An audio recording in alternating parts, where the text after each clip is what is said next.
derechos no lo hace adversarial. Son parte del principio de igualdad procesal. Pero lo adversarial está referido a otra cosa. Lo adversarial está referido a dos partes iguales que se enfrentan. Pero si nosotros revisamos nuestro modelo procesal, no vamos a encontrar esa igualdad a la que hacen mención los sistemas anglosajones. O sea, basta darles dos normas que nos puede dar un atisbo de lo tan no adversarial que es nuestro sistema, ¿no? Por ejemplo, ¿quién dirige la investigación? El fiscal. No estoy cuestionando ello, por favor, o sea, no es esa la intención, es simplemente para darnos cuenta de que a veces ponemos etiquetas que no vienen al caso. Sí, pues, pero si una de las partes dirige una de las etapas del proceso, entonces ya no es adversarial. Quieren verlo desde la otra perspectiva, la presunción de inocencia. ¿Cómo es que tienes un proceso en el cual uno tiene que probarlo todo y el otro, si desea, no prueba nada, porque juega con una presunción? Juris tantum, sí, pero presunción. Entonces eso tampoco es adversarial. Entonces, eso no era. Hay algunos atismos por ahí que se puedan asemejar, pero no era. El tercero, qué duda cabe, ¿no? Que es un modelo garantista. Sí, era una necesidad, era una exigencia. El modelo del Código de Procedimientos Penales ya no daba más. Tenías en el mayor, sobre todo, no tanto por la naturaleza misma del Código de Procedimientos Penales, sino creo que básicamente porque fue trastocado en su esencia, en su naturaleza, por el Decreto Legislativo 124 al incorporar el proceso penal sumario. Sí, claro, en donde introdujo, en otras palabras, justamente la acumulación funcional del juez como investigador y como resolutor de la controversia, y adicionalmente la posibilidad de condenar sin juicio previo, ¿no? Porque el proceso sumario no es juicio. Sí, pues había necesidad de ello, había ya una necesidad imperiosa. Habíamos, curiosamente, a través de gobiernos militares, habíamos adscrito ya en nuestro país a la Convención Americana. Y en fin, también, y como correlato a esto, y creo que es uno de los elementos esenciales del código, es que también no solamente es garantista desde la perspectiva del investigado, es también, y qué duda cabe, eficiente, eficaz, le suelen llamar, porque incorporó una serie de medidas. Más que incorporarlas, creo que le dio una organicidad a mecanismos de investigación, de persecución del delito, que de una u otra manera ya estaban en leyes especiales, ¿no? Le dio la organicidad necesaria para que esto ocurra. Pero hay un quinto elemento que creo que es el esencial para poder entender la tutela de derechos, ¿sí? Y el quinto elemento esencial, muchas veces no se lo dice, ¿no? Pero es que creo que eso es lo que marca un derrotero. Y es que es un modelo, a mi criterio, judicialista, ¿no? Es un modelo judicialista. Porque todo el proceso está sujeto a control judicial. Todo el proceso. Todo. Todo. Si ustedes lo ven, investigación preliminar o diligencias preliminares de investigación, control de plazo, tutela de derechos, investigación preparatoria. Si bien es cierto digamos, la formalización de la continuación de la investigación preparatoria no es impugnable, y eso es porque tiene que ver con su naturaleza similar al autopertorio del antiguo código, que tampoco era impugnable en cuanto a la decisión de investigar. Es un símil, pero sin embargo, sí, durante la investigación preparatoria se evidencia el control judicial, no solamente por el control de plazos, por la audiencia de tutela, pero hay cosas mucho más de fondo, como por ejemplo, el juez penal, el juez de investigación preparatoria, puede poner fin al proceso en plena investigación preparatoria. Declara fundado, por ejemplo, una excepción de improcedencia de acción. ¿Qué mayor control que eso? O sea, es una etapa que la dirige el fiscal, es una etapa fiscal, una etapa de investigación a cargo del fiscal, pero el juez, vía este criterio de control judicial, puede ponerle fin a la investigación. Ya ni qué decir, obviamente, en el momento de la etapa intermedia. La etapa intermedia es efectivamente, es por esencia una etapa de control judicial. Es más, es la etapa en la cual recién se judicializa. Yo he escuchado muchas veces cuando, no vamos a identificar operarios, pero digamos, operadores, no operarios, operadores cuando dicen, bueno, no te quejes tanto de que te hayan formalizado la continuación de la investigación preparatoria porque ya es con control judicial, es una etapa judicializada. La investigación preparatoria no es una etapa judicializada, porque no la dirige el Poder Judicial. La judicialización del proceso recién se ocurre en la etapa intermedia, porque ahí es donde ya esa etapa la dirige directamente el juez, y es que duda cabe una etapa de control judicial absoluto, ¿no? Absoluto, y en el cual el juez puede también ponerle fin a la controversia, puede decretar el sobreseimiento, Aun cuando no haya habido requerimiento de sobreseimiento, puede haber habido requerimiento acusatorio, pero el juez puede poner fin. O puede declarar fundada también otro medio técnico de defensa. Bueno, el juicio, que duda cabe, más allá del contradictorio existente, el tema de la actuación probatoria, sujeto obviamente al contradictorio de las partes y bajo la inmediación del juez y los procedimientos de valoración probatoria y la deliberación y finalmente la decisión final, es también una etapa de control judicial. Básicamente la dirige el juez, que duda cabe, y con un añadido adicional, ¿no es cierto? Es que además puede incorporar prueba de oficio. Bajo ciertas limitaciones, bajo ciertos requisitos, pero puede hacerlo. Esta idea de que estamos frente a un sistema procesal que una de sus características, y esto cuando hablo de sus características no estoy hablando en sentido negativo, al contrario, es simplemente de verificación, es que ahí nos damos cuenta que estamos en un modelo de control judicial. Está controlado judicialmente todas las etapas del proceso. Razones la habían más que suficientes, y las razones sin duda alguna es que si nosotros nos ponemos a pensar es que nos estaban cambiando de modelo, había que adaptarnos al nuevo modelo. En líneas generales, esta simplificación que voy a hacer, por favor, es solamente con criterio académico, pero evidentemente, digamos, donde menos se modificaba el tema de las funciones era a nivel del juez, porque el juez iba a hacer siempre lo que siempre ha hecho y para lo que está preparado y cuál es su mandato constitucional, administrar justicia, ¿sí? Hacía algo menos, ya lo investigaba. Pero el fiscal, digamos, o sea, si bien tenía una capacidad investigativa a nivel de investigación preliminar con el antiguo código, pero digamos, la investigación profunda, la investigación formalizada que le llamamos ahora, eso está a cargo del juez. Entonces teníamos a un Ministerio Público que tenía que enfrentarse evidentemente a un nuevo reto. Entonces en ese escenario es que se decide y se opta, y creo en buen criterio, que quien tenía que de una u otra manera cautelar porque los cauces no se desborden en aras de asumir ya un nuevo modelo procesal, iba a ser el Poder Judicial, y por eso es que se crea un sistema procesal de control judicial. Y ahí entra a tallar clarísimo la audiencia de tutela de derechos.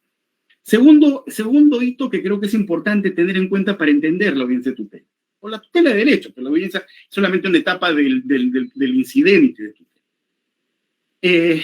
Y es que respondía también a una segunda necesidad. Si ustedes hacen un poquito de historia procesal, se van a poder percatar en los últimos años de vigencia del Código de Procedimientos Penales, y no me refiero a los últimos años, porque claro, ustedes me dirán, en Lima los últimos años han sido hace poco, ¿no? O sea, porque lo hemos tenido vivo todavía, pero me refiero cuando estaba a nivel nacional, en su plena y absoluta vigencia el Código de Procedimientos Penales. Ustedes se van a poder percatar que se comenzó una práctica que a veces se convertía en desbocada, y una práctica que muchas veces incluso generaba situaciones de obstrucción a la investigación. Y es que comenzó a cuestionar, como quiera que, la denuncia fiscal, como quiera que, el auto de abrir investigación judicial, mal llamado autopertorio, porque apertorio es más que todo una lexicología bancaria, la forma que se comenzó a utilizar para cuestionar el contenido, porque como no era apelable, o sea, la decisión de un juez de abrir una investigación contra una persona que había sido objeto de denuncia por parte del Ministerio Público no era impugnable, ¿no? Intraproceso, dentro del proceso penal, entonces comenzó a aparecer una serie de ejercicio de acciones de garantía constitucional. Habeas corpus, amparos, inicialmente muchos habeas corpus, Tribunal Constitucional incluso tuvo que en el camino cercenar los alcances y decir que solamente cuando se afectaba el derecho a la libertad, pero desde su perspectiva ambulatoria específica, se iba en habeas corpus, luego se recurrió al amparo, y efectivamente lo que se estaba haciendo de una u otra manera es que se estaba cuestionando el proceso penal, pero extraproceso, a través de otro proceso que era constitucional y a través de un juez distinto al juez penal, que era un juez constitucional. Entonces, esos son los escenarios que de una manera, de otra, me imagino, pienso yo, que llevó al legislador a pensar que lo ideal era crear un mecanismo en el cual la vulneración de derechos fundamentales que se producían dentro de un proceso penal pudieran ser discutidos sin duda alguna dentro del mismo proceso penal. Había que crear un contexto en el cual pudiéramos discutir esas vulneraciones sin necesidad, sin dar pie a que eso, que como no había una vía interna dentro del proceso penal, entonces generaba pues el recurrir a la justicia constitucional. Control judicial, necesidad de crear un contexto procesal para discutir la vulneración de derechos fundamentales, creo que son los dos pilares esenciales por los cuales justifica la existencia de la tutela de derechos. La percepción, una lectura personal, sin duda alguna, se pueden discrepar y seguramente con mucha mayor razón y solvencia de lo que yo estoy exponiendo acá, y lo podemos conversar. Esos son los primeros, la primera idea que creo que quiero dejar sentada, para ahora sí entrar a discutir y cuáles son los alcances de esta institución. Permítanme, no sé si...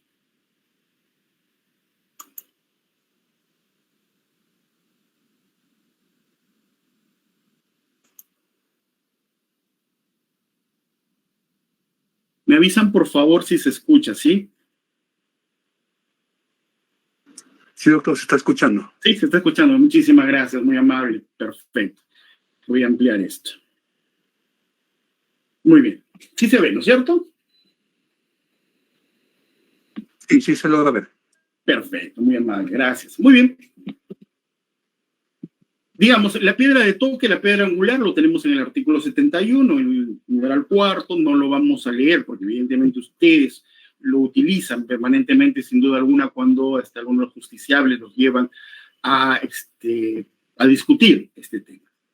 Aquí lo vamos a tratar de desgranar en algunos de sus elementos para ver si llegamos a discutir los temas que creo que son los que están generando algún tipo de controversia.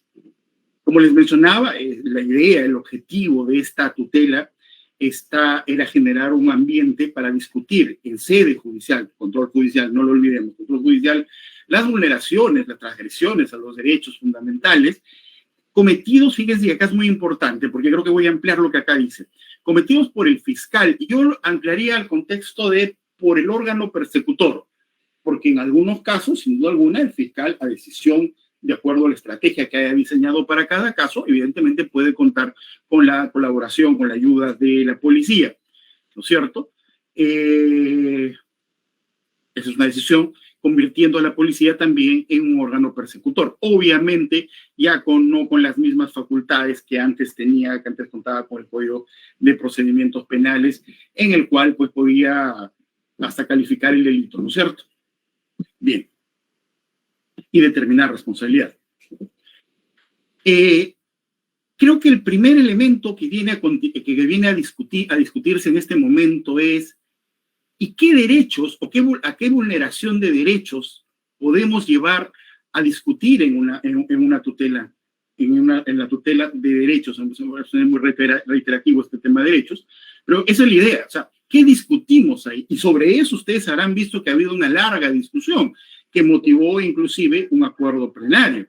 Por plenario, el 4 del 2010, que lo que dijo es, a ver, no es que vía tutela de derechos pueda discutir cualquier vulneración de cualquier derecho. No, está restringido exclusivamente y expresamente a los que están reconocidos en el artículo 71.2 del Código de Procedimientos Penales. Solo esos, no más, y taxativamente ahí se menciona. Luego, a continuación, daba una segunda idea, y acá viene, creo que, un tema que es muy importante, porque parece ser que esta segunda idea es una idea que puede ser contradictoria, porque luego dice, otros derechos cuya protección no tienen vía expresa de protección. Y ahí se acuñó el nombre de carácter residual de la tutela de derechos. Evidentemente, nuestro modelo procesal estableció que es un modelo de audiencias, muchas de las veces, estableció una serie de mecanismos en los cuales judicialmente también se podían, digamos, controlar algunos actos efectuados por el Ministerio Público, por el órgano persecutor en líneas generales, y que tenían una vía específica de discusión, ¿no es cierto? Entonces, en esa vía específica de discusión, estábamos el tema del control de plazos, ¿no es cierto? la denegatoria de la incorporación acreditativa o de diligencias de investigación que uno postula ante el Ministerio Público porque las considera necesarias. Pero entonces acá surge la siguiente pregunta, y esto es casi como un juego un juego matemático, ¿no? De conjuntos.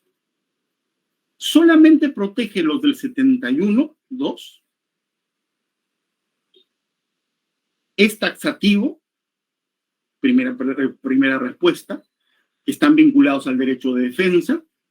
¿O cautela los del 71.2 y todos aquellos que no tengan una vía de protección autónoma? Porque los que ya tienen una vía de protección autónoma, pues la defensa ante una transgresión en un acto de investigación se irá por ese canal. Correcto. Vulneración al plazo razonable, ahí tienes las audiencias o los pedidos de control de plazo que generarán una audiencia, una discusión. El fiscal, yo le he dicho que por favor incorpore determinadas diligencias, el fiscal me lo ha denegado, voy al Poder Judicial para que, bueno, el órgano jurisdiccional de control, para que disponga que se incorporen esos actos de investigación, por ejemplo. Fíjense que esto es un tema muy importante. Esto es un tema muy importante. Y acá hay varias lecturas. La mayoría de la tendencia ha sido a tratar de reducir el ámbito de aplicación de la tutela de derechos. Y en mi concepto, si recordamos la razón de ser de por qué se incorporó esta institución, es un gran error.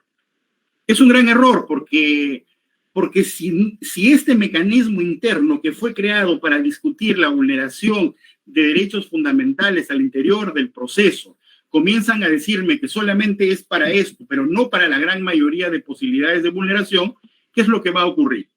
Va a ocurrir lo que pasó con el Código de Procedimientos Penales. Se va a recurrir a la justicia constitucional. Entonces, ese va a ser el efecto. Entonces, una lectura, creo, a ver, ahí propongo dos lecturas, ¿no? Otra lectura que la he encontrado en esta resolución de la Sala Penal Especial, el tema es Asuntos Varios, el número 05 del 2018, cuaderno 1, del 21 de agosto del año 2018, no es muy antigua, ¿no es cierto?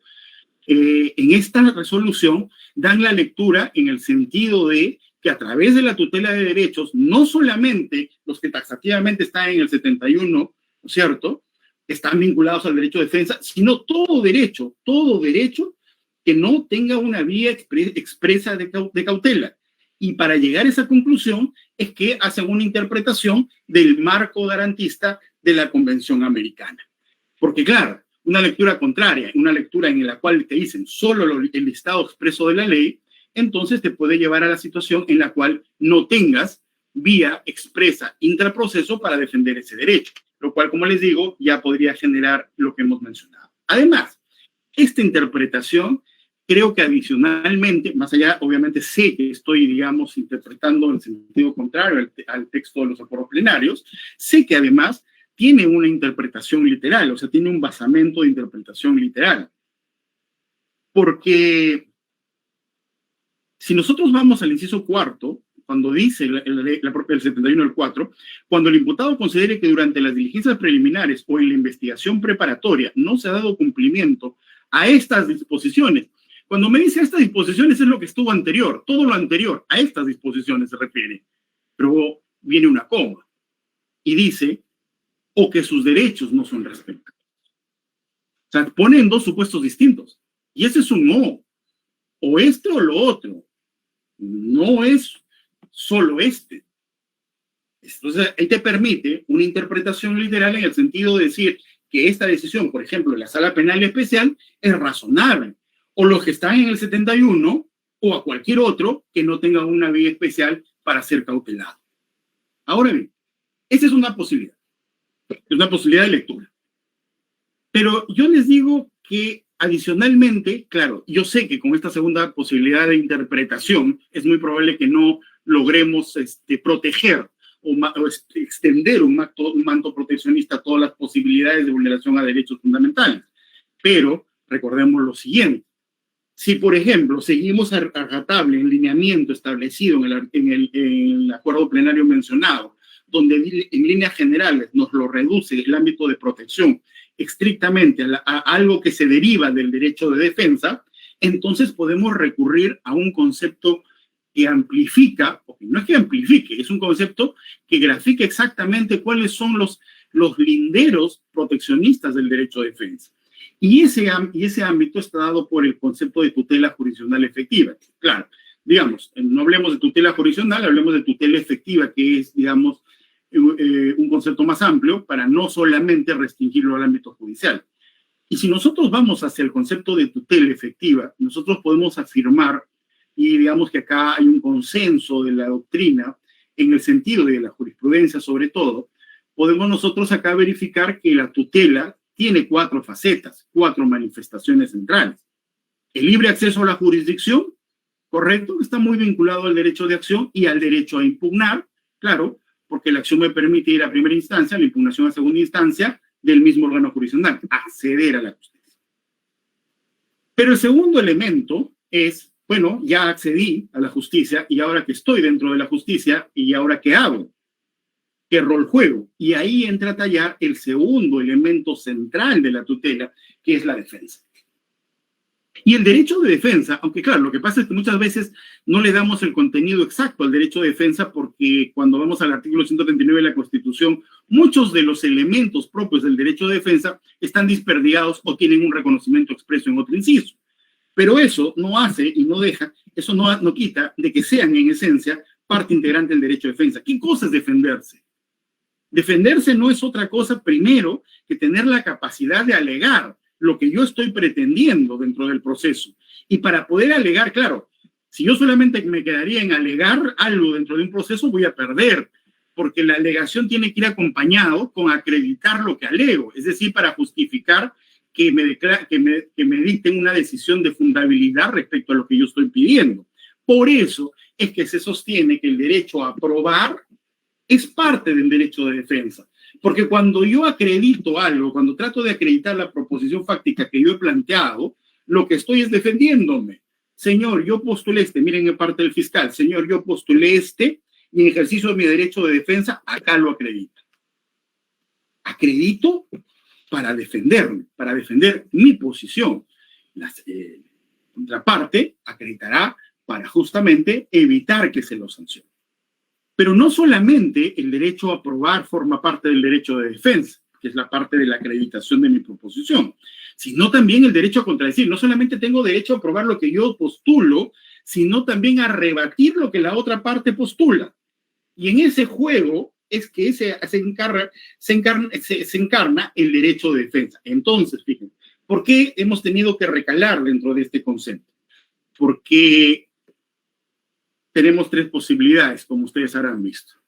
La primera posibilidad es una lectura bastante severa del artículo y que no sería antojadiza porque además tiene sustento en acuerdos plenarios que te dicen no, tutela solamente aquello que está referido exclusivamente al artículo 71.2, taxativamente hay un listado y solamente en la medida que se haya vulnerado sus derechos, entonces podrás ir en tutela para buscar la función reparadora de la tutela.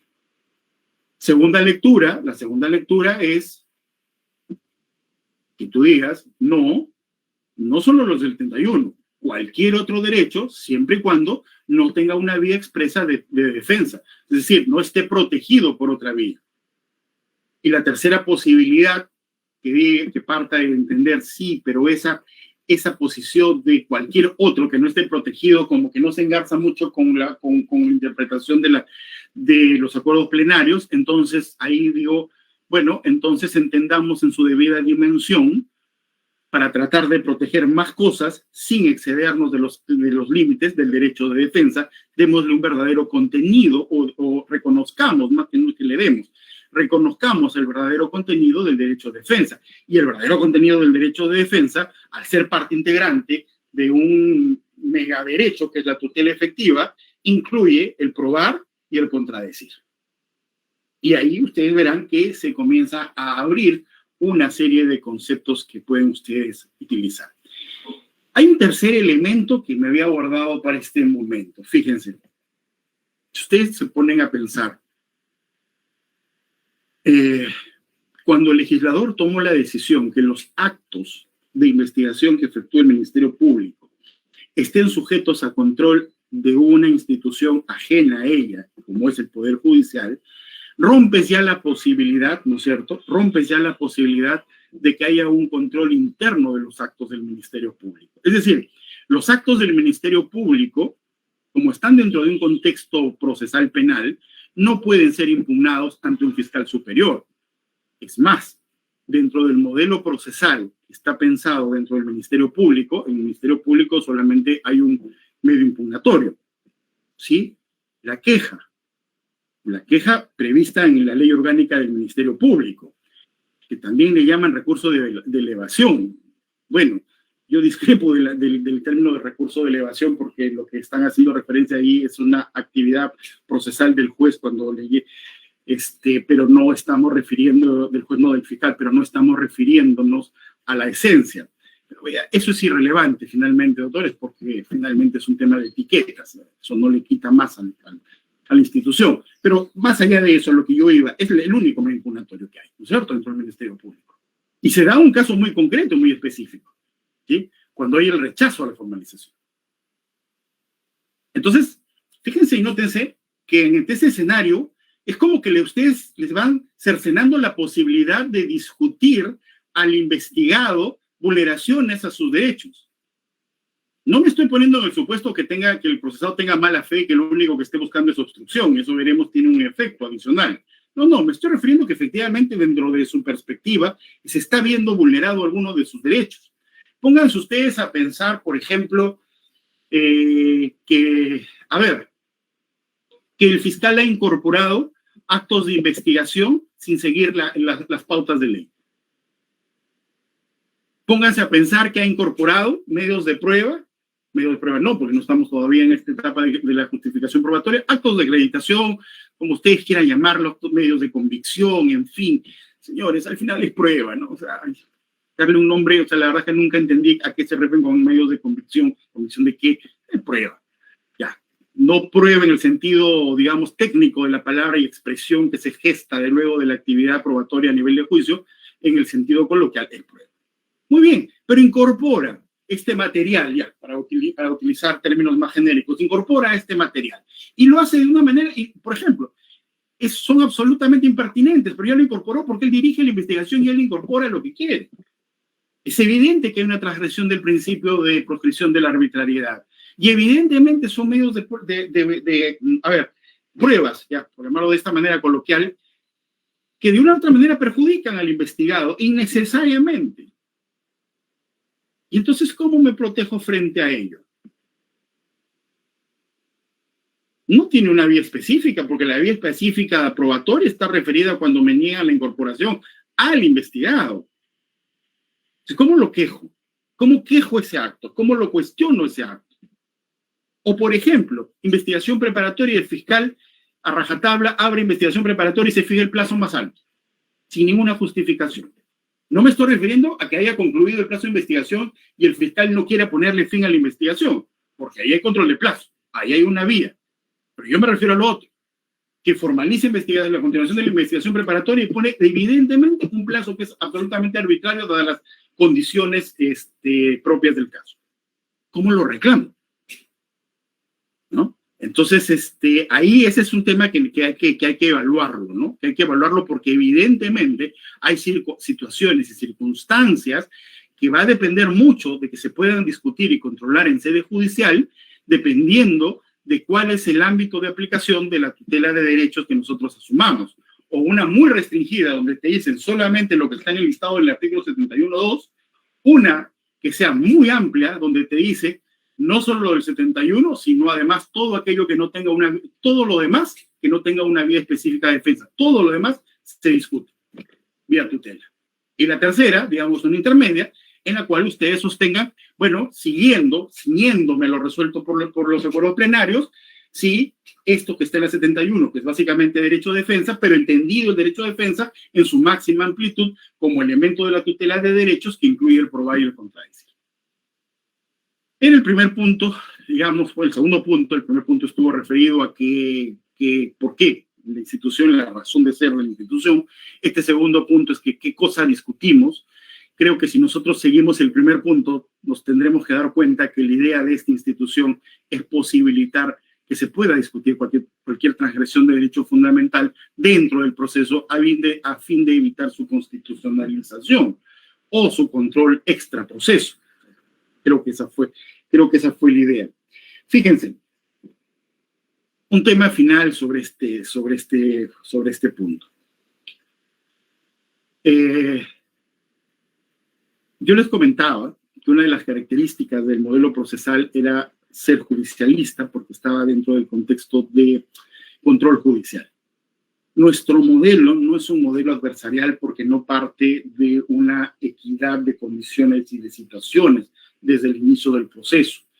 Al haber tomado la decisión, y es una decisión justificable, que tiene sus razones de ser, no la estoy cuestionando como tal, estoy realmente identificando, al haber tomado la decisión, ¿no es cierto?, de que una de las partes, estoy utilizando el término parte de la perspectiva coloquial, no técnica, una de las partes dirija una de las etapas del proceso y te ponga en una condición de desigualdad procesal a la otra, porque claro, en una investigación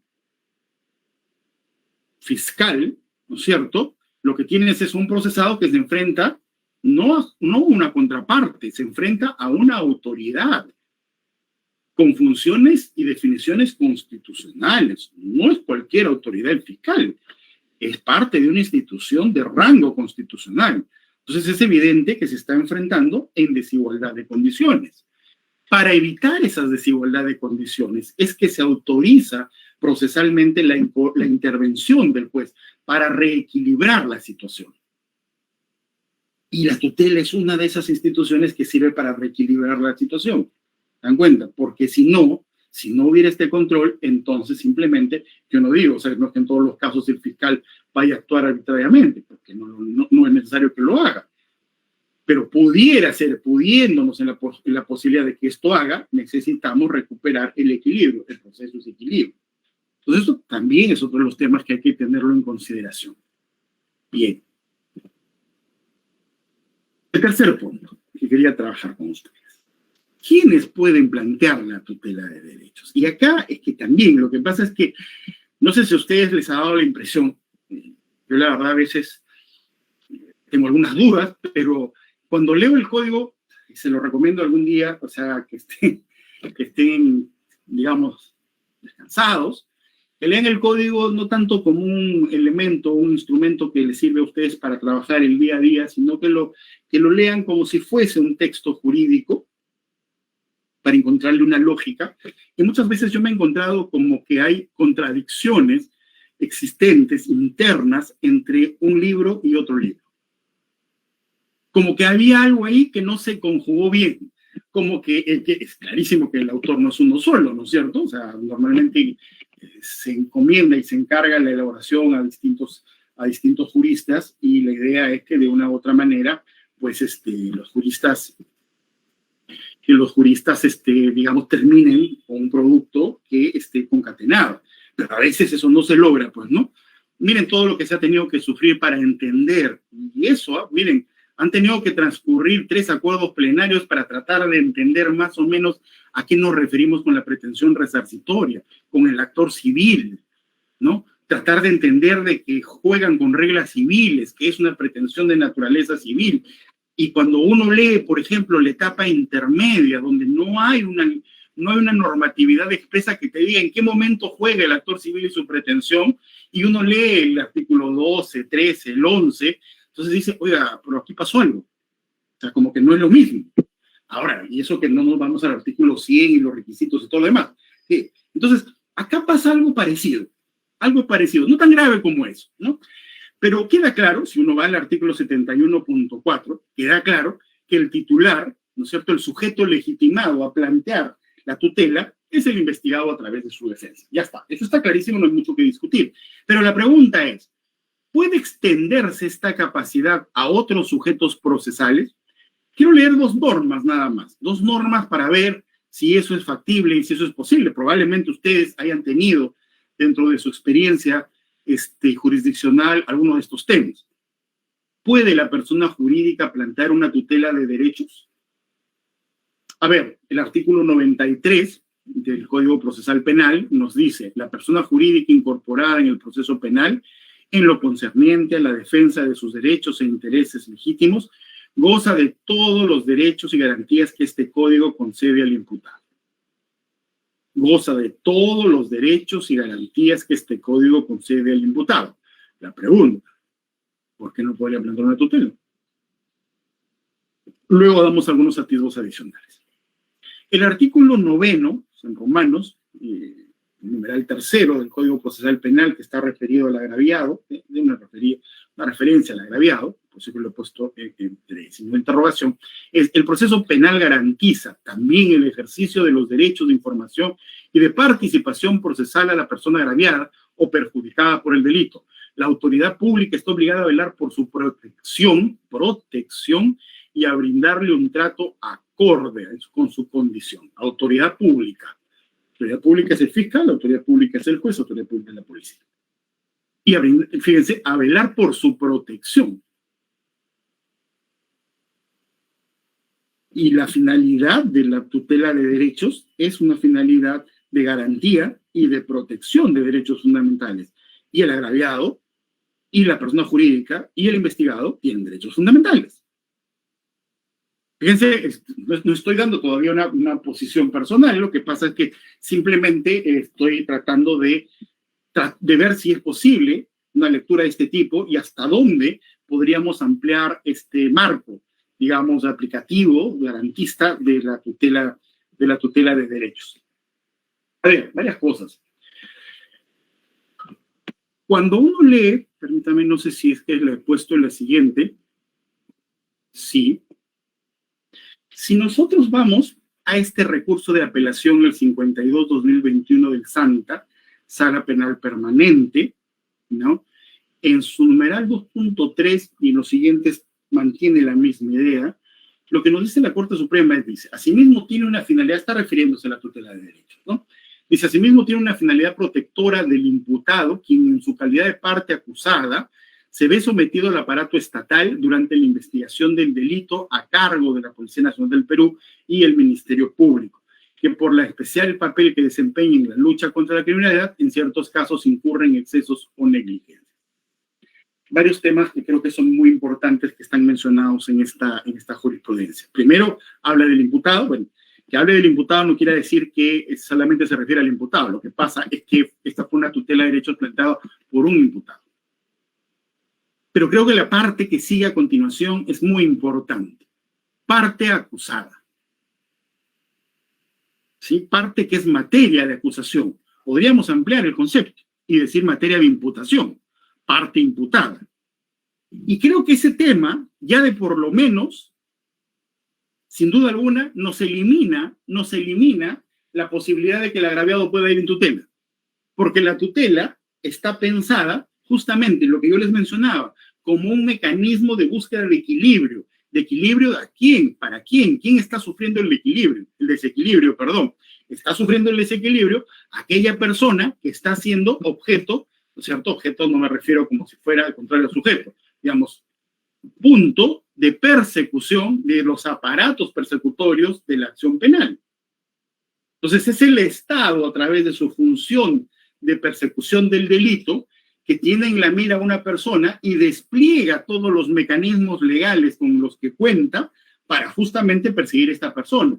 Entonces, la tutela no es más que dentro de los demás mecanismos que existen, justamente para tratar de dar una protección de legalidad a esta persona para que se defienda ante posibles arbitrariedades de la persecución penal. En esa línea de ideas, el agraviado no está siendo objeto de persecución penal.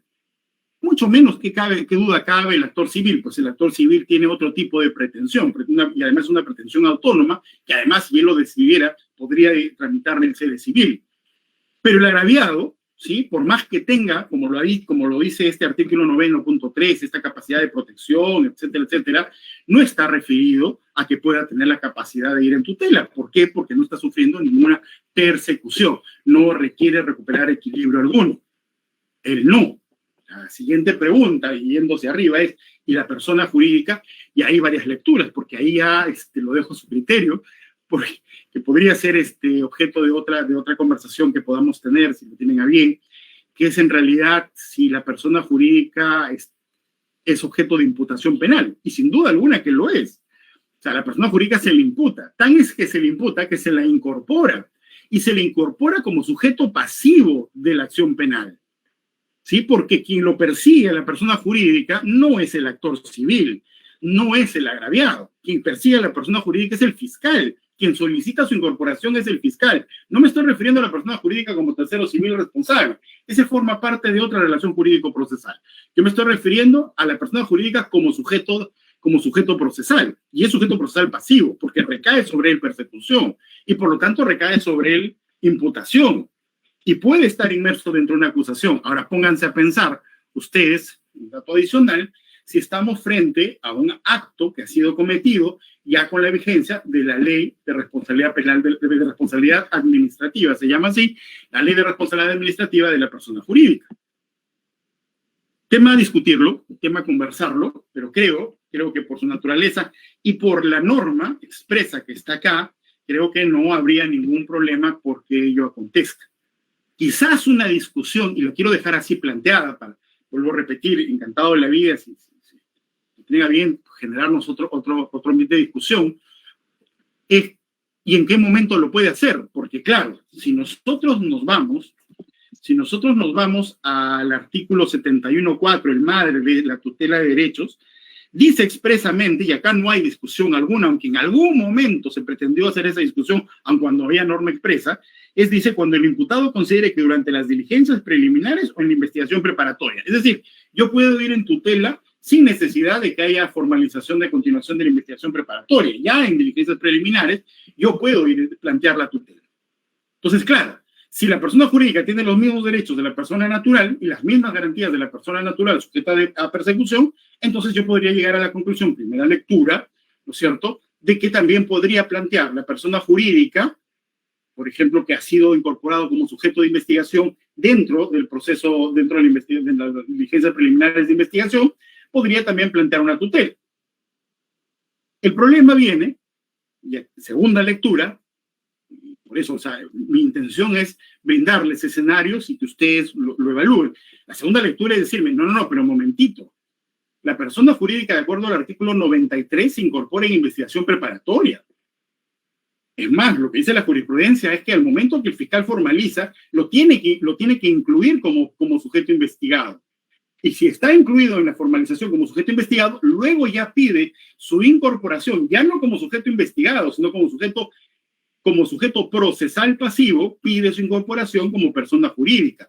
Y es el juez de investigación preparatoria quien decide su incorporación o no, pero en investigación preparatoria. Entonces, si la condición de persona jurídica recién adquiere en investigación preparatoria, correcto, en consecuencia, y desde ese momento se activa el artículo 93, que dice que tiene los mismos derechos de la persona natural, en consecuencia no podría plantearlo en diligencias preliminares de investigación, por más de que haya sido incorporado como sujeto de investigación, no como persona jurídica como tal. ¿Por qué? Porque la activación de este derecho es recién con la formalización de investigación. Segunda posible lectura, ¿sí? Mi parecer es que no, mi parecer es que puede ser de las diligencias preliminares, pero vuelvo a repetir, los escenarios están ahí, mi intención es plantearles los escenarios, lo que sí que vemos claro es el agraviado no, la persona jurídica sí, creo, lo planteo, lo que hay que discutir en todo caso es desde qué momento. Muy bien. La oportunidad, creo que es clarísima la norma que hemos leído, ¿no es cierto? Puede ser desde las diligencias preliminares de investigación y puede ser, y sin duda alguna, ya ahí no cabe la menor duda, es en etapa de investigación preparatoria. Se puede plantear tutela de derechos en ambos momentos. Es decir, se plantea, para ser genéricos, porque la etapa es una sola, que es la investigación preparatoria, se plantea en cualquier momento de la investigación preparatoria. Pero lo que no podemos dejar de, les pido no perder de vista, es que lo que se controla son las acciones, actividades que realizan los órganos persecutores dentro de la etapa de investigación. Eso es lo que va a ser objeto de control. Pues algunas personas han preguntado, ¿y en etapa intermedia se puede pedir una tutela de derechos? Mi respuesta a priori sería no. No, porque en etapa intermedia, para empezar, ya no hay actos de investigación. Ya no la dirige el fiscal ya no realiza acciones. El fiscal pasa a tener, ya no tiene una función de dirección. El fiscal en etapa intermedia tiene simplemente una función de requerimiento. Como cualquier accionante, plantea una pretensión ante el órgano jurisdiccional y el órgano jurisdiccional lo somete a control. Pero ya no hay actos del Ministerio Público, actos de decisión del Ministerio Público. La pregunta que podría quedar ahí rebotando es, ¿y qué pasa si la tutela la plantearon antes de que venza la investigación y el fiscal pone fin a la investigación y formula su acusación? Esa tutela la podría resolver el juez cuando ya abrió etapa intermedia. La pregunta, yo creo que la respuesta es, y simplemente lo digo como un tema de ensayo, es sí en tanto y en cuanto no esté ya contenida o subsumida en el escrito que absolvió el requerimiento acusatorio. Es decir, que su discusión sea distinta. ¿Eso puede tener algún efecto? Claro, la gran pregunta que uno viene a continuación y que uno se puede hacer es si por ejemplo, resuelve eso y la tutela de derechos no tiene fin cancelatorio, porque no archiva nada, sino de reparación. En consecuencia, esa reparación podría generar que las cosas se retrotraigan hasta la etapa de investigación, si ya se formalizó la acusación. Gran discusión. Me parece que no. Estamos ya en una etapa distinta. Creo lo que puede ocurrir con una tutela que no fue resuelta, pero que los argumentos son válidos para ser discutidos, lo que va a generar es debilitar el requerimiento acusatorio en la medida que esté bien planteada. Claro, ¿cierto? Bien, pero eso es un tema que también lo dejo ahí para que podamos pensarlo, darle vueltas y discutirlo en su momento. El trámite. Con esto ya más o menos vamos terminando. Mil disculpas si me excedo. Yo sé que miren ustedes una larga jornada de trabajo en el día y ya está, y además está con el espíritu del aniversario de la Corte. Muy importante, no quiero tampoco cortar el sello, pero sí permítanme, si ustedes lo tienen a bien, algunas ideas finales sobre este tema, ¿no? El trámite. Fíjense, muchas veces perdemos de vista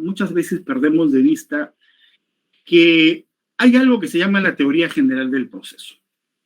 Y en la teoría general del proceso hay instituciones que son comunes no solamente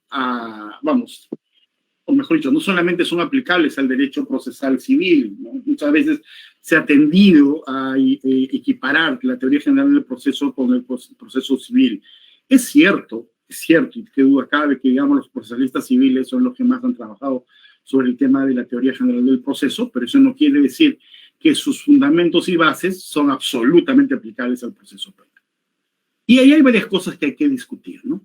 Hay varias cosas que discutir, y es que como cualquier pedido que uno haga al órgano jurisdiccional, siempre ese pedido, y eso no lo podemos perder de vista, siempre ese pedido va a trasuntar por tres, digamos, momentos.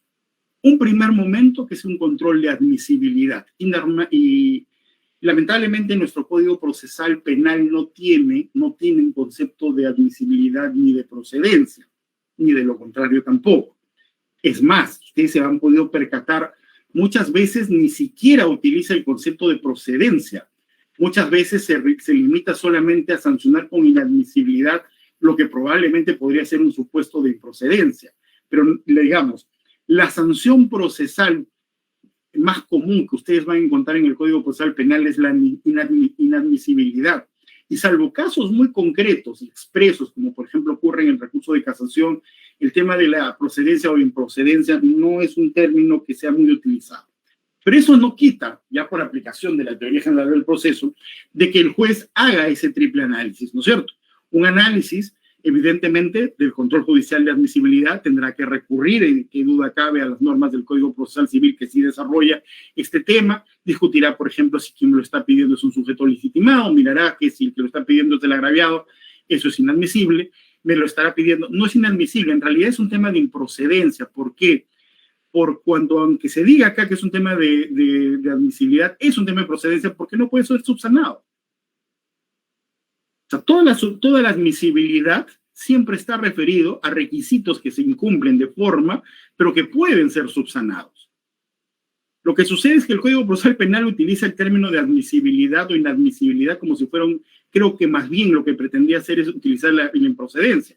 Porque cuando a ustedes se les declara algo inadmisible, no lo pueden subsanar en el proceso penal. Cuando la teoría general del proceso y el Código Procesal Civil te dice que cuando yo te declaro a ti algo inadmisible, es que te tengo que dar un plazo para que tú subsanes, ¿no? Pero miren ustedes y busquen en el código, si es que en nuestro código, si es que hay esa posibilidad. Te lo declaran inadmisible y te lo declaran inadmisible, ¿no? Entonces, claro, a ver, vamos a ver. Sujeto legitimado yo lo sacaría de ahí porque no se puede subsanar.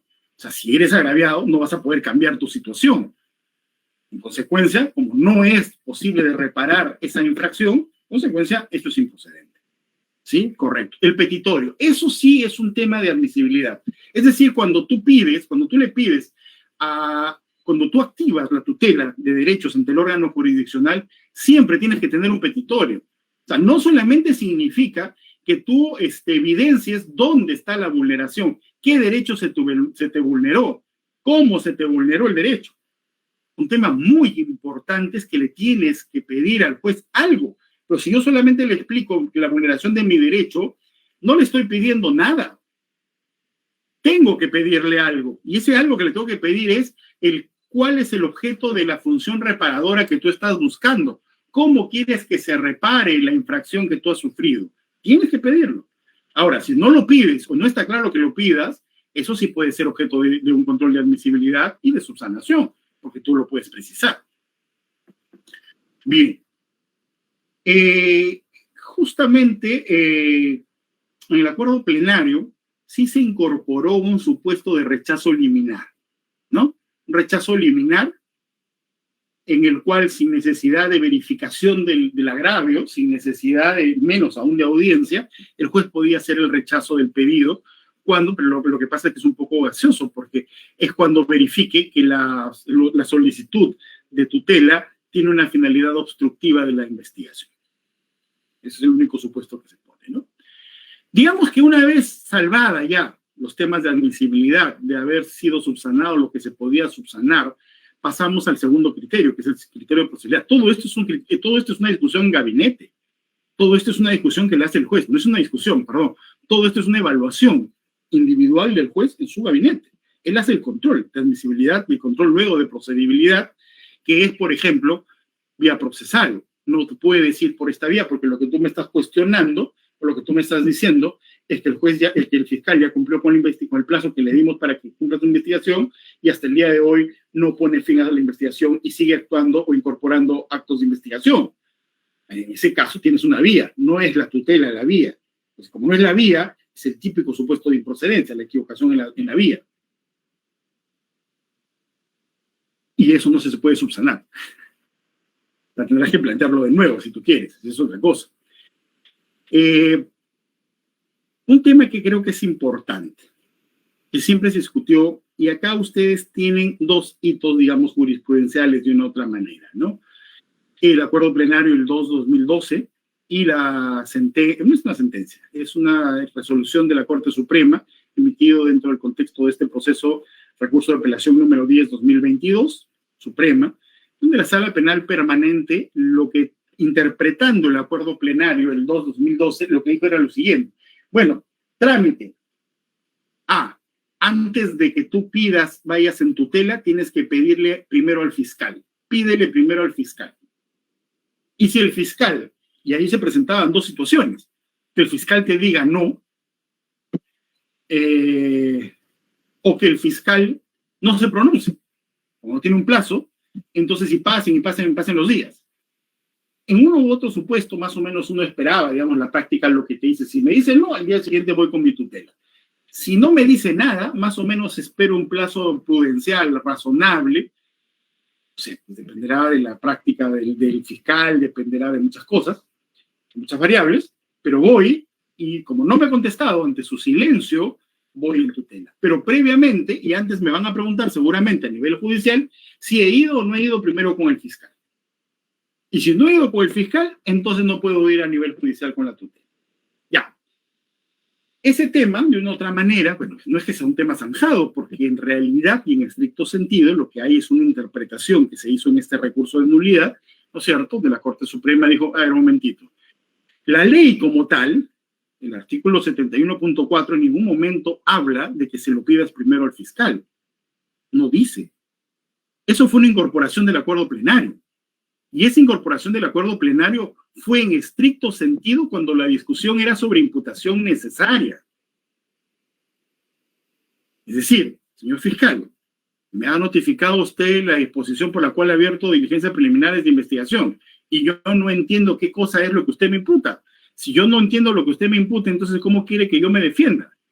Entonces eso se lo digo primero al fiscal para que cumpla con precisar. Si el fiscal me dice, me remito a mi disposición de apertura o de inicio de investigación preliminar, ya, o sea, no me dijo nada, pues, ni siquiera es una fundamentación de algo, esa fundamentación por remisión es muy endeble, entonces ahí sí, y recién iba a sede judicial.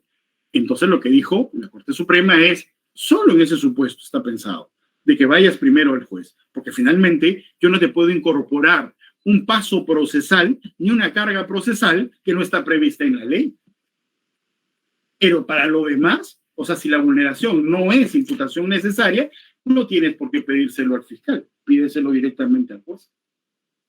Solo si lo que tú vas a cuestionar es la imputación necesaria, entonces pídeselo al fiscal primero. Ese es un poco el parangón, el parámetro que he dicho. Ahora, yo tengo, a ver, algunas diferencias al respecto. Si la razón de ser de esta decisión, es que no está en la norma, entonces no está en la norma en nada, porque finalmente queda claro que un acuerdo plenario no deroga la ley. Y en un acuerdo plenario yo no puedo estar incorporando un requisito que no esté en la ley, ¿no? Entonces, haberle dado ese tema de que pídeselo primero al fiscal es como haberle dado un trato de nulidad, ¿no es cierto? Pídele primero a quien ha cometido el vicio, a quien ha incurrido en vicio, entonces pídeselo el primero que repare su vicio. Ese es el tratamiento de la nulidad, ¿no es cierto? Pero pues la norma no lo dice. Digamos, en otras palabras, la norma no lo dice.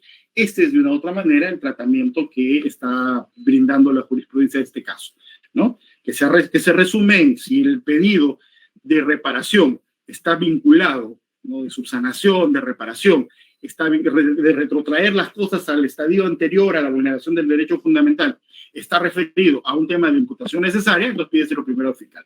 Si no es ese, si el objetivo es otro, digamos, el objetivo de la vulneración es otro, pues vamos directamente ante el órgano jurisdiccional. Ya ves lo que viene a continuación, lo que todos conocemos, porque está en la norma, la constatación de los hechos por parte del juez y la audiencia finalmente de donde se va a discutir este requerimiento de tutela.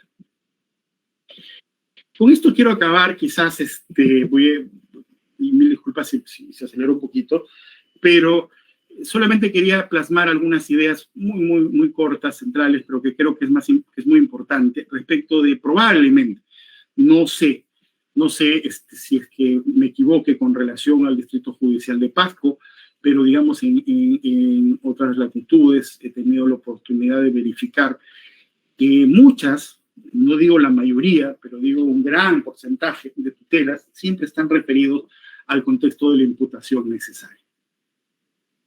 Y ese es un gran problema. Ese es un gran problema porque lo que sucede ahí y esta tendencia a cuestionar por el tema de imputación necesaria se debe a que lo que se tiene que discutir ahí son temas muy complicados.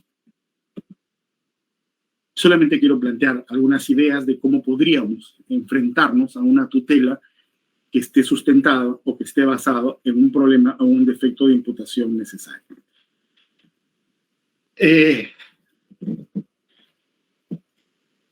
Hay una definición, ¿no es cierto?, que está en esta casación 356-2020, que es de este año, del 27 de abril del 2022, pero que no hace otra cosa que recoger ya uno de los trabajos más acabados sobre este tema, que es el magistrado, al cual, por cierto, admiro mucho por su capacidad intelectual, ¿no?, y la claridad y la forma como expresa sus ideas, que es el doctor Francisco Celis Mendoza Ayma, que él tiene una definición sobre este tema, ¿no? el tema de la imputación necesaria, que no es otra cosa, dice él, que el deber de la carga que tiene el titular de la acción penal, denunciar las proposiciones fácticas, el acontecimiento histórico de relevancia penal vinculado a la realización de todos los elementos del tipo penal que se imputa a una persona. Esto es muy importante, es muy importante.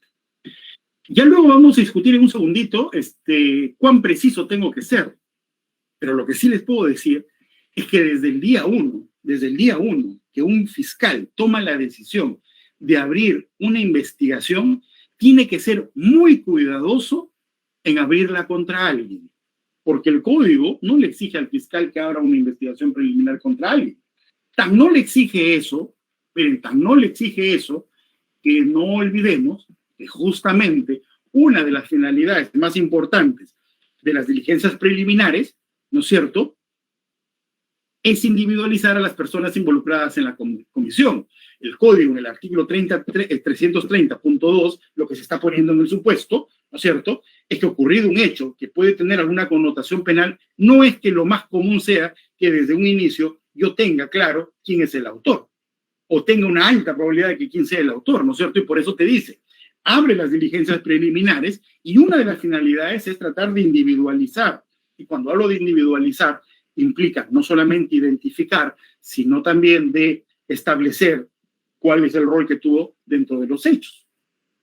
Entonces, por eso es lo que yo digo, si regresamos a esto, es muy importante que cuando un funcionario del Ministerio Público tome la decisión de abrir una investigación preliminar, debe ser muy riguroso en abrirla contra alguien, porque si la abre contra alguien, miren, por lo menos, fíjense a priori, luego vamos a ampliar esto, pero a priori lo que tiene que decir es qué cosa ha hecho.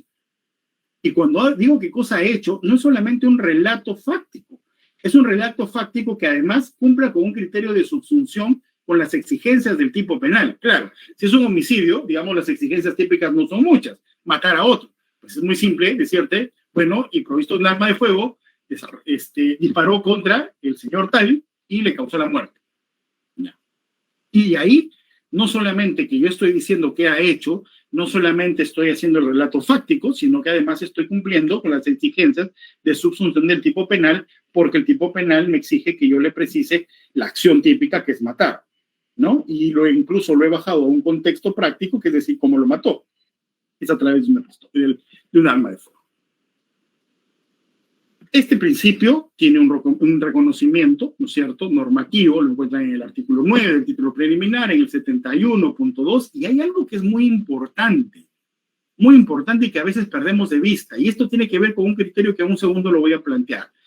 Recordemos que el artículo 9 del título preliminar, que además manda el título preliminar, que todas las demás normas del Código Procesal Penal se interpreten en función del mandato del título preliminar, dice expresamente, al referirse al principio de imputación necesaria, dice, toda persona tiene derecho inviolable y restricto a que se le informe de sus derechos, a que se le comunique de inmediato y detalladamente la imputación formulada en su contra.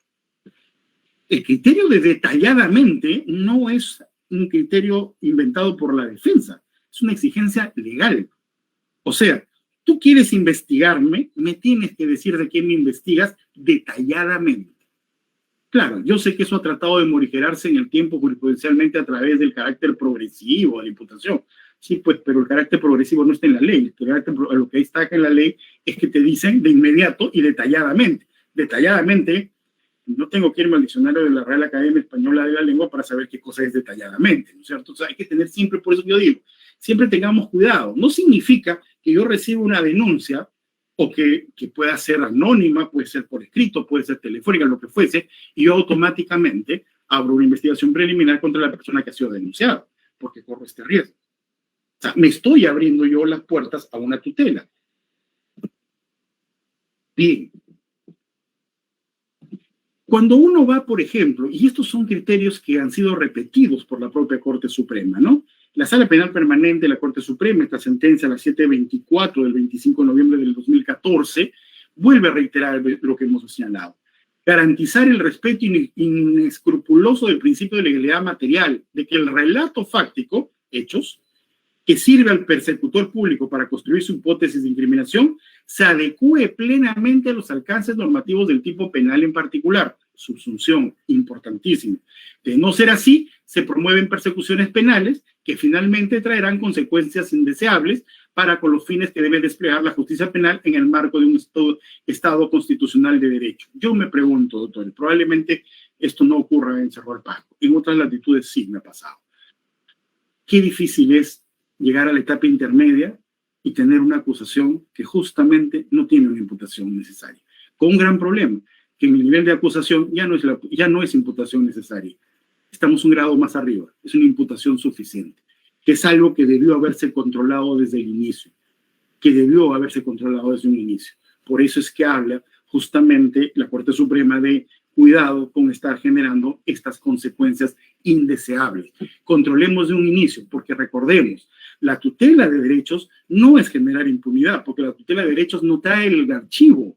La tutela de derechos lo único que exige, lo único que hace es reparar un daño y es exigirle justamente algo que debe ser casi automático en un fiscal. Abrir investigación contra alguien, pero cuando puedo sustentar la imputación a partir de precisar su intervención de acuerdo a las exigencias del tipo penal. Nadie me dice que ya tenga todo listo para condenarlo. No, eso es también tan indeseable como lo anterior. Pero miren, la idea es tratemos de evitar esto, porque ir a un control judicial en donde justamente el meollo sea de que no hay imputación necesaria, quiere decir que toda la investigación no fue controlada. Eso es lo que quiere decir. Bueno, esto es de dónde proviene, es otra jurisprudencia, están las características. Creo que esto es importante y con esto voy terminando. Miren, en esta sentencia de la segunda sala penal transitoria, de recurso de nulidad el 28-23-2015 Ventanilla, y esto es siguiendo a la doctrina, y doctrina nacional, por cierto, la asumen como tal, y bueno, plasman lo que entienden que son los requisitos que debe contener para poder llegar a este estadio de una imputación necesaria. Que vuelvo a repetir, es probablemente el más importante de los temas que se discutan en una tutela de derechos. Requisitos fácticos. Tengo que decir lo que ha pasado. Pero decir lo que ha pasado no es copiar lo que dice un informe. Lo que se le pide al fiscal es que él relate, que nos diga, cuéntame lo que ha pasado. Por eso es que es tan deleznable escuchar en audiencias que los órganos lean. Sin leer, pues si leen es que no saben el caso. Entonces, ¿cómo vas a ir a una audiencia si no conoces lo que estás hablando? Si lees es porque no sabes. Y ahí no tienes la defensa de la carga procesal, porque eso no es una fundamentación para poder incumplir con tus funciones. Es lo mismo pasa con el abogado, que se ponga a leer. Es decir, es un irresponsable, porque eso no es defender a alguien. Defender a alguien es conocer por lo menos tu caso. Y por lo menos tu caso es que tengas la facilidad de contarme lo que ha pasado. Pues si me vas a leer, entonces ya perdió todo sentido la audiencia. Pues mejor el juez, yo que juez, diría, bueno, está bien, si va a leer, pues cerramos la audiencia y déjenlo, yo lo revisaré, pues no, yo lo leo con mi resaltador, más tranquilo, y no perdemos tiempo. Entonces eso es grave. Entonces, fíjense, primer elemento, tiene que haber un discurso relatado, no un discurso leído. El requisito lingüístico tiene que ser fácil. A veces eso es algo que los abogados, sobre todo, cometemos el error, ¿no es cierto? A veces los fiscales también, pero los abogados cometen muchos errores. Que nosotros debemos entender que el discurso de defensa, en este caso el fiscal que va a imputar y nosotros que vamos a responder, el que va a hacer, digamos, el objetivo de entender qué cosas le imputan es el procesado. Por lo tanto, tiene que ser en un lenguaje que él lo entienda. O sea, él no puede estar no se puede permitir estar en una audiencia que a cada rato el investigado se voltee y le pregunte a su abogado, ¿qué cosa quiso decir? ¿Qué significa eso? Eso no es cumplir con el estándar de imputación necesario. Porque eso significa que ha hecho una acusación, no sé para quién, pero la acusación, la disposición de formalización, la disposición de inicio de investigación preliminar está dirigido contra el investigado, porque quien tiene que defenderse es el investigado. Y a veces se nos escapa también eso a los abogados. A veces los abogados también cometemos ese error, quizás, no sé, pues para aparentar que sabemos demasiado. No lo sé, estoy hablando en general sin ninguna identificación, pero creo que es un error. Y lo que es más importante quizás, y en donde ahí sí entra ya la sapiencia jurídica, el requisito normativo. O sea, tengo que haber tenido un discurso elaborado, discurso, no escrito. Tengo que haberlo hecho en un lenguaje que el otro le permita defenderse. Pero el requisito normativo, que ya es el componente, digamos, jurídico, acá hay varios temas. Tiene que haber subsunción. Desde el día 1, si el fiscal decide en diligencias preliminares imputar, nadie lo obliga al fiscal a abrir diligencias preliminares contra nadie. El código no dice eso. Lo que no puede hacer es formalizar investigación preparatoria contra los que resultan responsables. Como no podía el juez penal en el código antiguo abrir proceso penal contra los que resulten responsables. Pero abrir una investigación preliminar cuyo objeto justamente es saber qué pasó y quiénes son los posibles autores, partícipes, sí se pueden abrir, en fin, contra sujetos que son materia de investigación, materia de individualización, la terminología que ustedes desean porque el código no lo dice. ¿Sí? Correcto.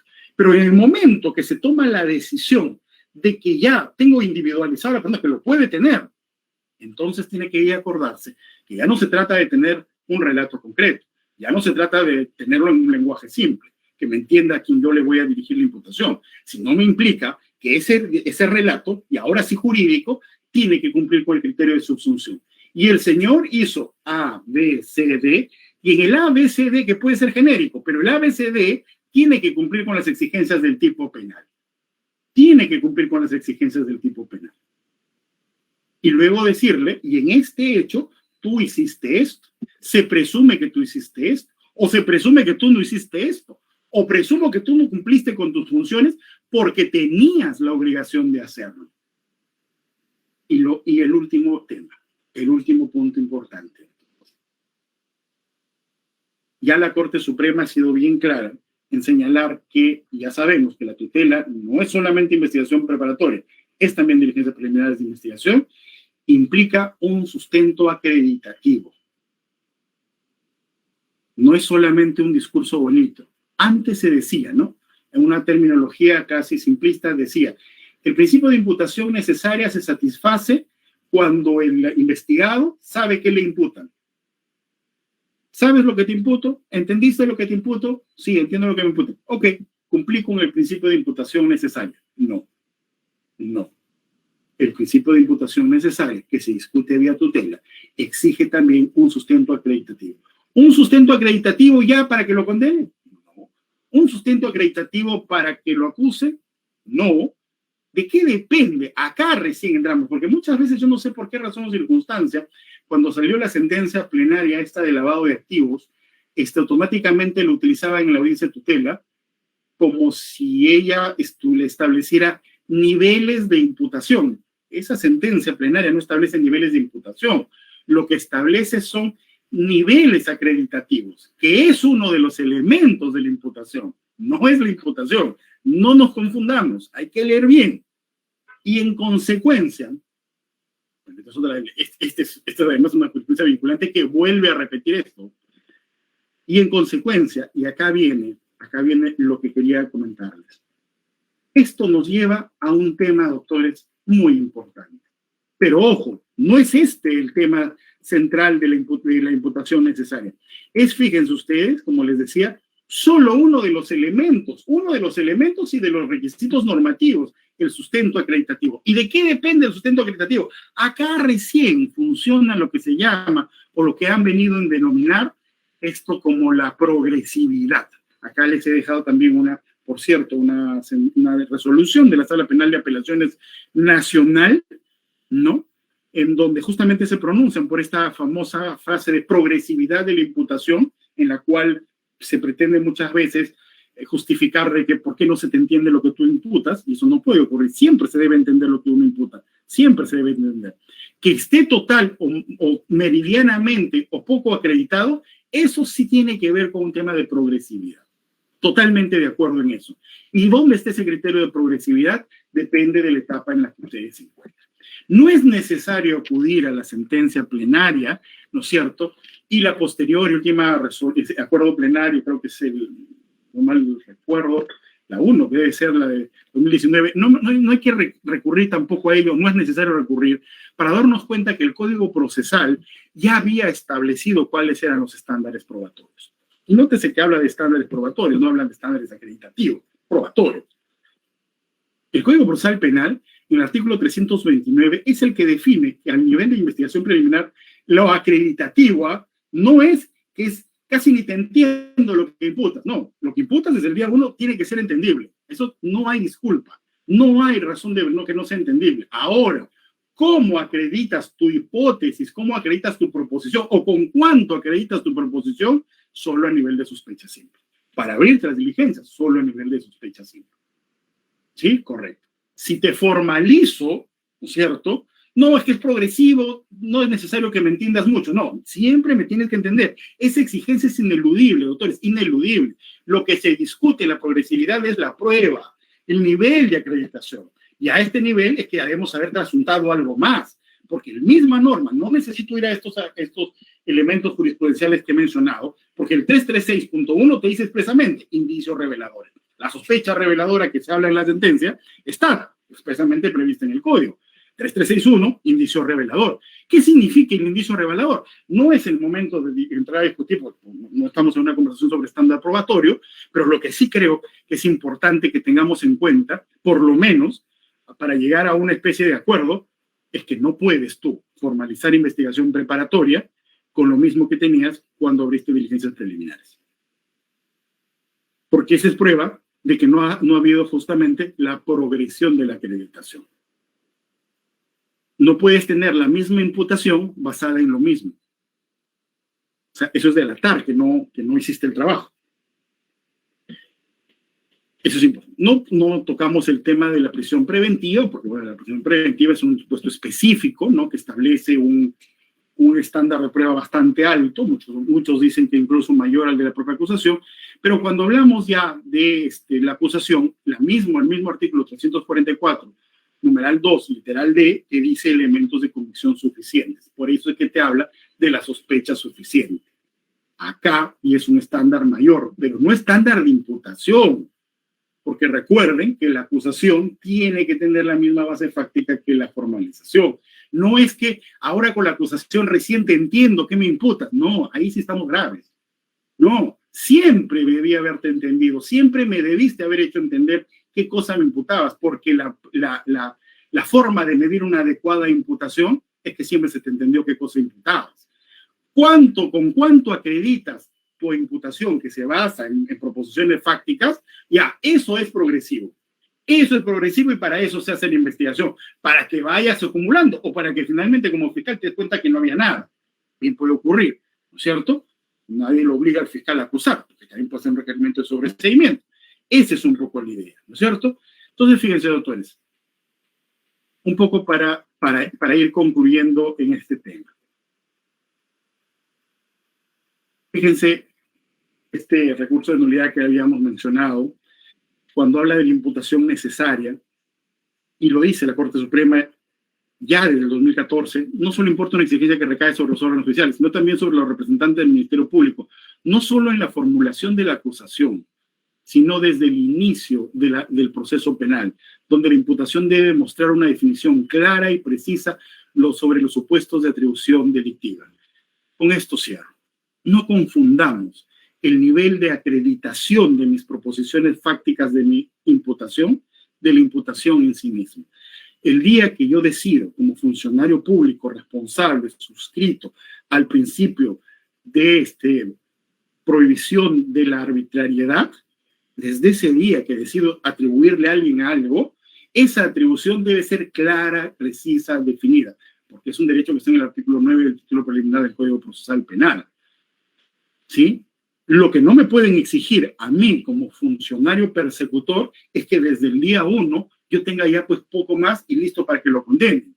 Eso es progresivo, es más, para eso sirve la investigación, para acopiar el material necesario para finalmente darme cuenta si había o no había una causa probable de juicio. Esa es otra cosa. Entonces, no confundir lo que es la imputación. La imputación siempre tiene un nivel altísimo y que tiene que cumplir con saber qué cosa imputas, ¿no es cierto?, en lenguaje claro y tener un nivel de acreditación. Lo que es progresivo es el nivel de acreditación. Depende del estadio procesal en el que efectivamente te encuentres. Bueno, doctores, no me quiero exceder más. Han sido muy amables de poder escucharme. Para mí ha sido un altísimo honor haber sido invitado para poder tener este espacio de poder conversar con ustedes. Estoy a sus órdenes, lo que estimen necesarios. Yo sé que están cansados de una larga jornada, pero nada, estoy a sus órdenes cuando la comisión lo crea conveniente y si lo tienen a bien, yo encantado de poder reunirnos las veces que ustedes lo consideren. Y abrir este espacio quizás ya más adelante ya podamos regresar a la presencialidad y poder estar ahí reunidos e intercambiar ideas. No les quito más su tiempo, doctores. Nuevamente mi agradecimiento a la Corte Superior de Paz, nuevamente mis felicitaciones por su aniversario y muchísimas gracias. Muchísimas gracias a usted, doctor Luis Federico Castañeda, por esta brillante disertación que nos ha dado a conocer el día de hoy. Realmente le estamos muy agradecidos por sus conocimientos que nos ha vertido el día de hoy y habernos aclarado algunas dudas que se tengan. Frente a ello también vamos a invitar a nuestros señores magistrados y a todos quienes están el día de hoy participando de esta sala para que puedan hacer sus interrogantes correspondientes. Tenemos levantado la mano del doctor Ciro Villaizán Colqui para que pueda hacer de uso de la palabra. Entonces, doctor Ciro, adelante usted, por favor, con su interrogante. Muy buenas noches con todos los colegas magistrados que se encuentran presentes en este pequeño evento, muy gratificante para todos los que nos encontramos vinculados a la operación o la aplicación del nuevo Código Procesal Penal, aunque no es tan nuevo. Doctor Luis, felicitarlo por su disertación. Me parece muy interesante las propuestas que usted ha planteado y algunas opiniones y propuestas que usted también ha planteado, ¿no? Y creo, como usted lo dice, ¿no? Creo que le ha faltado más tiempo por cuanto hay mucha experiencia que usted tiene que volcar a la enseñanza y también a compartirnos. Y creo que ha faltado el tiempo. Ante ello, le quiero hacerle una consulta, doctor, pero antes de ello también quiero precisar que comparto con usted en el punto de que la tutela de derechos no puede ser planteado en una etapa intermedia, teniendo en cuenta la naturaleza que tiene la tutela de derechos. Por cuanto, si lo presentamos en una etapa intermedia, pongámoslo así, que es un proceso común, no es especial como una ecuación de proceso inmediato, o también no una acusación directa. Mayormente aquí la función que en un proceso común que tiene pues una etapa de investigación preparatoria no tendría una finalidad lógica pues que se interponga en una etapa intermedia. Ante ello yo le apoyo, doctor, porque realmente pues el objetivo netamente de la tutela es como lo que precisa el artículo 71 numeral 4, que precisa durante las diligencias preliminares de investigación preparatoria. No lo especifica o no dice que se puede hacer en una etapa intermedia, ¿no? Pero ya interpretándolo incluso más allá, solamente con la finalidad que tiene la tutela de derechos, nos limita a no poder presentarlo pues en una etapa intermedia. Incluso como usted también ya lo ha precisado, doctor, en su disertación, existen otros mecanismos que se pueden plantear en una etapa intermedia, imaginemos, que puedan suplir la finalidad de la tutela de derechos si nos enfocamos, por ejemplo, a que el proceso pueda ser, en este caso, retrotraído, ¿no? O podría ser, en este caso, declarado ya sus sobreseimientos. Y eso es la finalidad de buscarlo, o el objetivo. Ante ello, doctor, yo le quisiera compartir, quizás no decir nombres más específicamente, ya en un pequeño conversatorio que tuvimos aquí entre magistrados, nos llegó en este caso una opinión y muy interesante también, en lo cual precisa lo siguiente, doctor, no sé si le puedo leer el artículo 71, numeral 4. Por favor, doctor. Cuando el imputado, claro, gracias, doctor. Dice, cuando el imputado considera que durante las diligencias preliminares o en la investigación preparatoria no se ha dado cumplimiento a esas disposiciones, o que sus derechos no son respetados, o que es objeto de medidas limitativas de derechos indebidas o de requerimientos ilegales, puede acudir en vía de tutela de derechos al juez de investigación preparatoria para que subsane la omisión o dicte las medidas de coerción o de protección que correspondan. Hasta ahí. Cuando hablamos de medidas limitativas de derechos indebidas o de requerimientos ilegales, justamente uno de nuestros colegas precisa que al hablar de requerimientos podríamos hablar de un requerimiento de acusación, porque en sí es un requerimiento fiscal,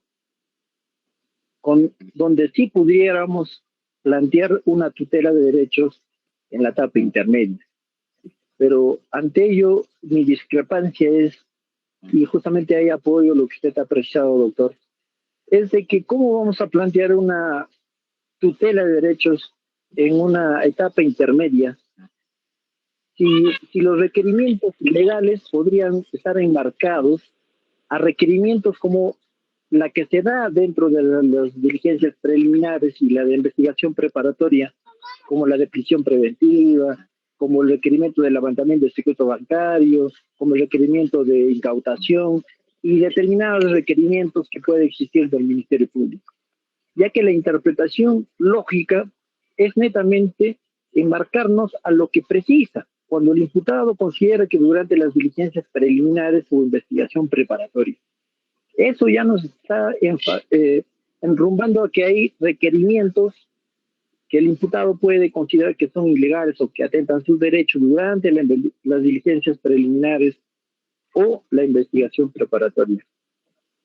Ante ello, doctor, yo le pregunto si este planteamiento puede resultar factible, o sea, de interponer una tutela de derechos frente a un requerimiento de acusación en la etapa intermedia. Esa es la pregunta, doctor. Y nuevamente, muchas gracias, doctor. Un fuerte abrazo y que Dios lo bendiga. Muchísimas gracias, doctor Villaysán. Al contrario, muchísimas gracias a ustedes. La pregunta es interesantísima. Igual de mi parte, un fuerte abrazo, doctor. A ver, voy a tratar de abordarlo de la siguiente manera. Mire, como yo les comentaba, la idea de la tutela de derechos era dotar de un instrumento que le permitiera al investigado, que ya estaba de por sí, por definición del propio modelo, en una situación de desequilibrio frente al fiscal. ¿Por qué? Porque, como les decía, una parte dirige la etapa procesal y el otro es dirigido. Entonces, es evidente, y la parte que dirige encima es una autoridad. Entonces, eso genera, sin duda alguna, una situación de desequilibrio. Esa situación de desequilibrio se buscó una serie de mecanismos que pudieran recuperarse. Y una de los mecanismos de recuperación era justamente el tema de la tutela. Pero estuvo pensado, si se dan cuenta, para recuperar los desequilibrios que hacía el fiscal, en tanto y en cuanto con capacidad de decidir y de ejecutar, porque sus decisiones eran las que afectaban al investigado, ¿correcto? Entonces, miren cuál era la razón de ser. Si nosotros, por ejemplo, y por eso es que la Corte Suprema, en varias sentencias, habla de que la finalidad de la tutela es la de controlar los actos de investigación o los actos realizados durante la etapa de investigación. Porque como muy bien dice el doctor Villaysán, además está previsto en la ley. La ley habla solamente de etapa de investigación.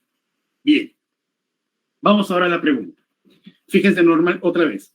Controlar decisiones, acciones del fiscal que puedan afectar los derechos fundamentales de la persona. El acto procesal contenido en un requerimiento acusatorio no es una decisión. Es más, no tiene ningún efecto directo respecto del investigado. Es un acto postulatorio. Es como si yo les dijera, porque dentro de la teoría general del proceso sería eso, es una demanda. La demanda per se no tiene un efecto, más allá de gatillar que el órgano jurisdiccional actúe, pero per se no decide nada sobre mí. No, que la demanda es arbitraria porque la demanda es falsa, porque la demanda no tiene pruebas, porque la demanda no plantea una causa probable de juicio. Está bien. Mientras así sea, mejor para ti.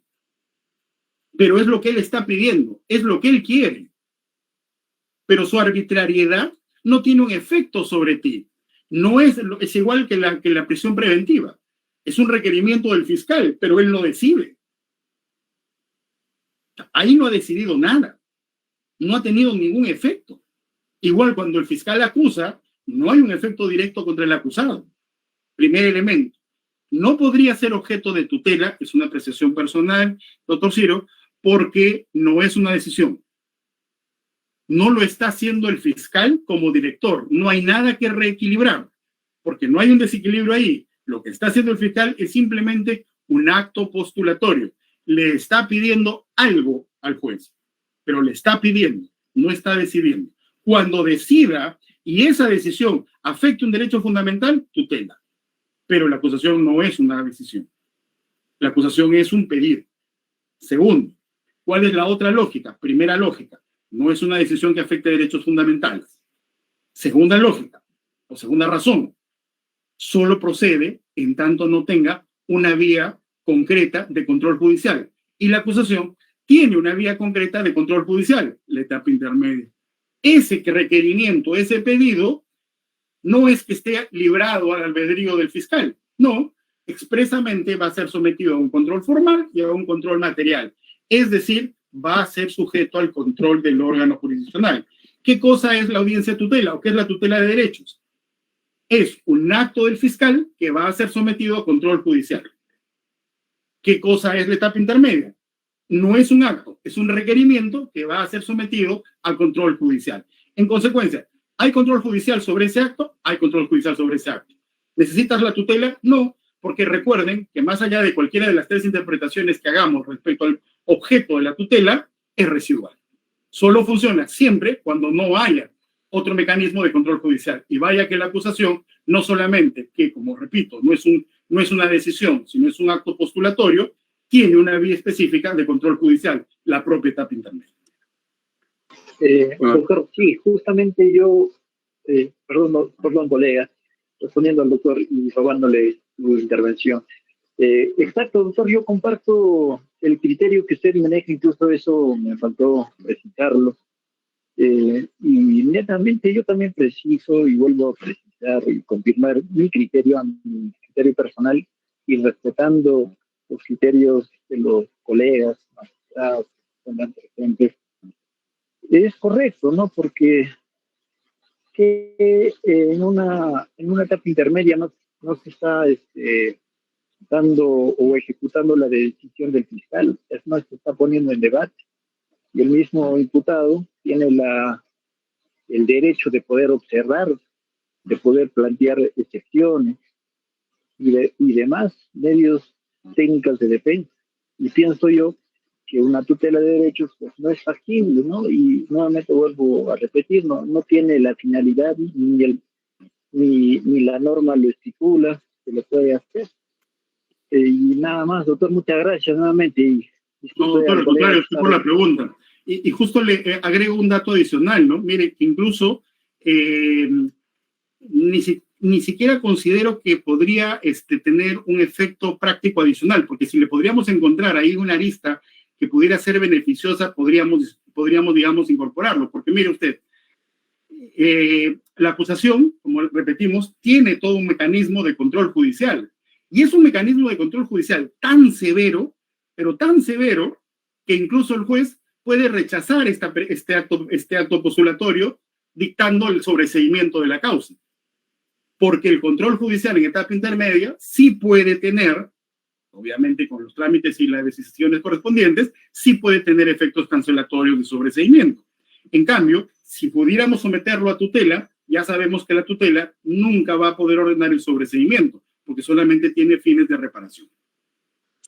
Muy bien, doctor. Entonces, gracias por la respuesta que le ha podido dar al doctor Ciro Biais. Le vamos a pedir un mensaje final para todos quienes el día de hoy nos vienen acompañando.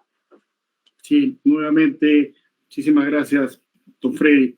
Para mí, vuelvo a reiterar, es un honor haber recibido esta invitación y sobre todo permitirme compartir con ustedes algunas experiencias, sobre todo por el marco de estas festividades que tienen ustedes por su aniversario. Para mí, de verdad, me siento demasiado honrado con la invitación que me han hecho.